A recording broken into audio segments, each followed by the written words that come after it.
दोस्तों, महात्मा बुद्ध के ज्ञान से हम सभी परिचित हैं। उनके त्याग की कथाएं विश्व विख्यात है। उनके ज्ञान और त्याग को हमेशा पूजा गया है कि कैसे वे एक राजघराने का राजकुमार होकर 32 वर्ष की आयु में सब कुछ छोड़कर अकेले जंगलों में निकल गए थे, ज्ञान की तलाश में, सत्य की तलाश में, परमात्मा की तलाश में। लेकिन यदि वास्तविकता में देखा जाए तो एक और व्यक्ति है जिसका त्याग गौतम बुद्ध से बड़ा है। वह है महात्मा बुद्ध की पत्नी यशोधरा। यशोधरा के मन में बहुत सवाल थे। क्यों बुद्ध ने बिना बताए सोते हुए छोड़कर पीठ दिखाकर चले गए? यशोधरा का कहना था, एक बार सिद्धार्थ मुझसे कह देते कि उन्हें बुद्धत्व को प्राप्त करना है, ईश्वर को प्राप्त करना है, तो मैं खुशी खुशी उनका राज तिलक करके भेजती।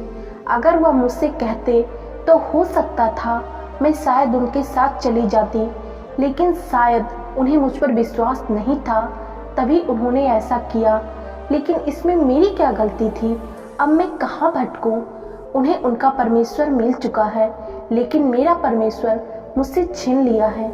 यह सब देखकर बहुत सवाल यशोधरा के मन में उठ रहे थे। वहीं दूसरी तरफ गौतम बुद्ध बुद्धत्व को प्राप्त कर समाज का कल्याण कर रहे थे। सिद्धार्थ के पिता सुदोधन ने उन्हें बुलाने के लिए कई लोगों को भेजा कि जाओ और सिद्धार्थ से कहो, उनके पिता, उनकी पत्नी, उनका बेटा उनकी प्रतीक्षा कर रहे हैं। कोई पता नहीं कब उनके पिता जीवन की आखिरी सांस ले लें। राजा सुदोधन के हर संदेश गौतम बुद्ध तक भेजे गए। उन्होंने उनके हर संदेश का बस एक ही जवाब दिया, बुद्धम शरणम गच्छामि। उनका संदेश पहुंचने से पहले ही वो बुद्ध के शरण में जा चुके थे। सुदोधन का हर प्रयास विफल जा रहा था। उन्होंने एक बार एक बालक को भेजा और कहा कि बुद्ध के शरण में जाने से पहले एक बार मेरा संदेश उन तक पहुंचा दो कि उनके पिता अंतिम शरण में हैं, वह कभी भी इस दुनिया से विदा ले सकते हैं। उन्होंने अब तक एक समाज कल्याण का फर्ज अदा किया है। अब बारी है एक पुत्र की एक पिता के प्रति फर्ज अदा करने की। एक बार वो अपने पिता, पुत्र और पत्नी के प्रति जिम्मेदारी को समझकर उन्हें देखने जरूर आए। सुदोधन का यह संदेश बुद्ध तक पहुंचा दिया गया। संदेश मिलने के बाद बुद्ध अपने घर की तरफ निकले और वहां पहुंचते ही सबसे भिक्षा मांगने लगे। वह घर घर जाकर भिक्षा मांगने लगे। लोग उनके पास आते और उनके शरण में चले जाते, उनके शिष्य बन जाते। उसके बाद बुद्ध अपने महल के द्वार पर गए और अपने पिता से भिक्षा मांगी। तब उनसे उनके पिता ने कहा, आपने जो कुछ भी किया वह गलत था। आपको आपके पुत्र धर्म से नहीं भागना चाहिए था। बहुत देर तक महाराज के समझाने के बाद उन्होंने कहा, मेरा दुख तो ठीक है, लेकिन उस लड़की का क्या जिसे आप ब्याह कर लाए थे, जिसने अपना पूरा जीवन आपको समर्पित किया था, उसका क्या? महात्मा बुद्ध आगे बढ़े और अपनी पत्नी के पास गए। यशोधरा अपने कमरे के बाहर बुद्ध का इंतजार कर रही थी। जैसे ही बुद्ध वहां पहुंचे, उन्होंने एक दूसरे को देखा। यशोधरा की आंखों में देखते ही बुद्ध, जो बुद्धत्व को प्राप्त हो गए थे, सबको ज्ञान बांट रहे थे, सभी का कल्याण कर रहे थे। यशोधरा की आंख में देखते ही उनका बुद्धत्व डगमगा गया, क्योंकि उस समय यशोधरा के सामने खड़ा व्यक्ति गौतम बुद्ध नहीं, सिद्धार्थ था। वे दोनों काफी देर तक एक दूसरे के सामने चुप रहे। किसी को हिम्मत नहीं हुई कि आगे क्या कहा जाए, क्या बोले। यशोधरा के मन में तूफान उठ रहा था, लेकिन वह बोल नहीं पा रही थी। गौतम बुद्ध के भीतर भी क्षमा प्राप्ति आ रहा था, लेकिन वह भी मांग नहीं पा रहे थे। काफी देर एक दूसरे को देखने के बाद बुद्ध ने खुद की पहल करने की सोची और कहा, लगता है मुझे ही बात करनी चाहिए, क्योंकि जो व्यक्ति इस दुनिया को इस मौन से पार निकाल रहा है, इस परमात्मा के बंधन से बाहर निकाल रहा है, वह किस बंधन के अधीन होकर आज मौन खड़ा है? जिसके सामने बड़े बड़े विद्वान मौन होते हैं, वह आज अपनी पत्नी के सामने मौन थे।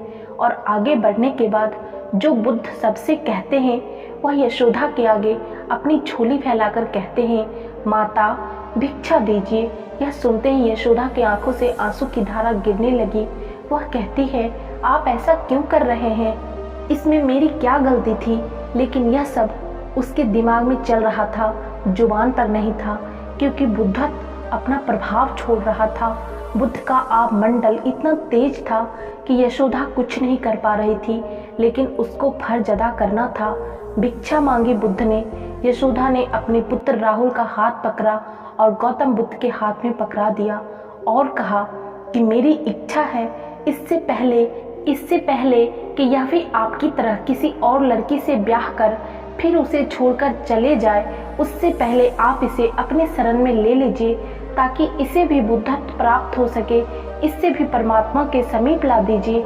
मैं नहीं चाहती कोई और यशोदा अब हो जो अपने पति के वियोग को सहे, कोई दूसरा राहुल फिर से जन्म ले और जिंदगी भर अपने पिता के सुख के लिए तरसे।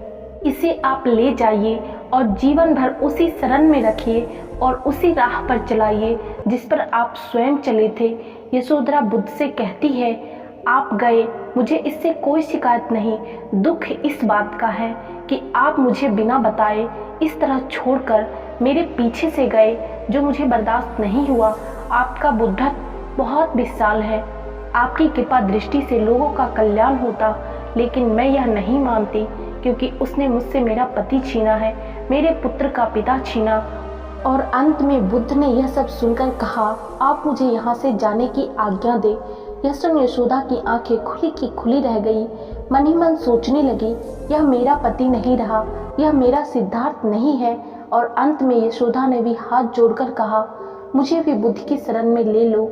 दोस्तों, जब ज्ञान की प्राप्ति हो जाती है, जब ज्ञान का विचरण आपके मन में होने लगता, तब कोई भी रिश्ता, कोई भी बंधन इस दुनिया से आपको जोड़ नहीं सकता।